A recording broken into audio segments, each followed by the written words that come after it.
What's up, guys? Roddy here today with another R&R Vlogs. Today I want to talk about something that's kind of going on in my life. So you know my situation if you watch my last video. If you don't, go watch my last video and you'll kind of see what's going on with me in my life. So I am in the market for a car, okay? And if you go back and watch my Eurofest video, links will be in the description. But if you go watch that, you'll see I got out of doing cars and got out of the car scene. I started back in about 02, modifying cars, racing cars, doing a lot of car stuff. About October, November of last year, I decided to go to a car show and really wanted to get back into the scene. Just watching a lot of videos and seeing how cool the scene was and seeing how much it had changed, I just really wanted to get back in. Fast forward to now and kind of the situation in. Right now, my daily driver that I drive is a 2015 Chrysler 200. The reason that I bought this car was because I wanted a reliable daily just commuter car at the time. So because of that, and because I bought it for that reason and was not in the car scene, I am now kind of stuck with it. So today I want to talk to you guys about the struggle of buying a new car. This is my personal kind of situation of buying a car and what I'm running into and that sort of thing. I had to fix my hat. So originally, about a year and a half ago, I wanted to buy a Ford Mustang. I was just set on buying an American muscle car. I just want one to see what it's like. And I had my hopes set on buying one of the new 2015 models that came out last year. And of course, as you can tell from earlier in the video, I am still stuck with the Chrysler 200. Not that this is a bad car, it's just not a car for a person like me who's a car enthusiast and in the car scene. It's kind of awkward to show up to a car meet in a Chrysler 200. I was set on buying a brand new 2015 Mustang GT. It didn't even have to be loaded. It could have been a base model. But I then found out what I still am finding out today is that I have some negative equity, and because of that, it's kind of affected my buying process. So anyway, so that's kind of the situation I'm in. So I'm having to kind of not really settle, but I'm having to find just the right car and at just the right price. These cars that are fun and that are fast, and maybe some of them that are not so fast but they're still fun or whatever. I'm just in and around people that have nice cars that they're working on, that they're modifying.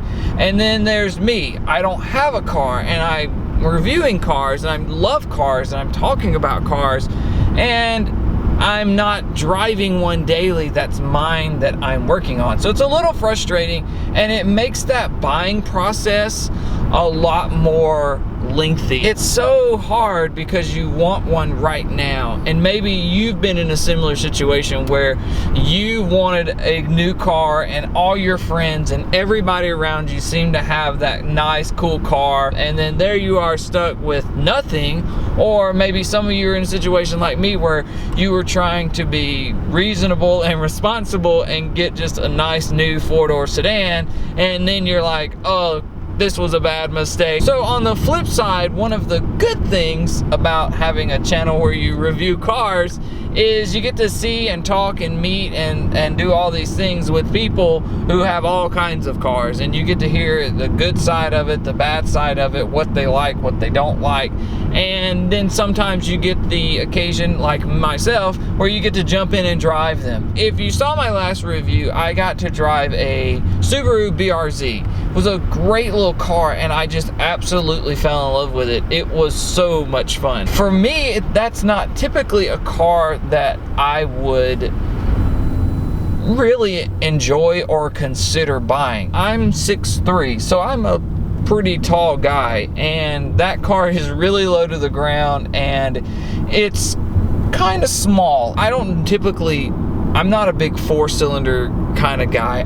So for me, that would probably not be a car that I would consider, because it's a 4-cylinder and it doesn't have a lot of horsepower and it's small and it's low to the ground, and it's just not a car that I've ever had on my radar until I drove it. It was a lot of fun, and it was something that I could easily see myself driving. You really don't know what kind of car that you're really going to enjoy until you drive it. There's a lot of people that go online and they get in forums or they comment on videos and things like that, and they just say, you know what, this car is terrible because it doesn't have a lot of horsepower. I drove the BRZ, it does not have a lot of horsepower, and it was a lot of fun. Was it fast?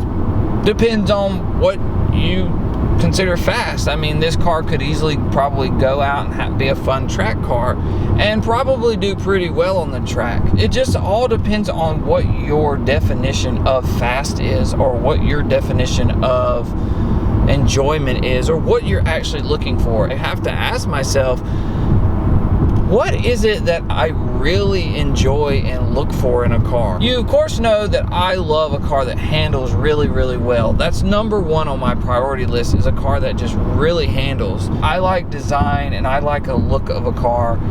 One reason why I love a Mustang is because it's got that classic look. That new body style just has that very classic but modern mix, and I just love that about those cars. For me, that was a really good, well-rounded car that I could live with the power and focus on maybe upgrading the handling a little bit on the car.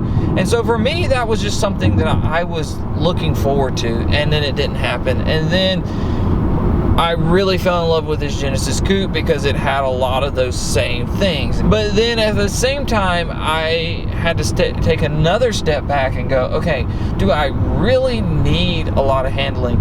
And do I really need a lot of power? And so I've really taken a step back with this buying process and just been like, you know what do I really want?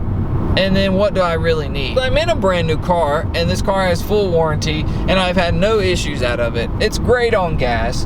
It looks okay, I guess, but for what it does, it's fine, and I probably shouldn't be wanting to get out of a brand new car when there's people out there that are probably like, I wish I could have a brand new car, and they don't have one. One of the things that I'm really thankful for about being a person around car enthusiasts and being a car enthusiast myself, and then not having a car and being in the shopping process, is I feel like I'm learning so much.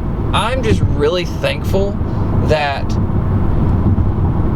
I have a car and that I have friends that don't care about the car that I have. If you are in the market and you're wanting to buy a car, and maybe you're in a similar situation like I am, where you want to buy a car and you want to buy a performance-based car, but for whatever reason it doesn't fit in your budget, be thankful that you're in a community. And if you're not in a community, get in a community. That has helped me so much, is that my friends just want me there and want me to hang around. And it means, to me, it means a lot to have people who are saying, hey, will you review my car? Please review my car. I want you to review my car.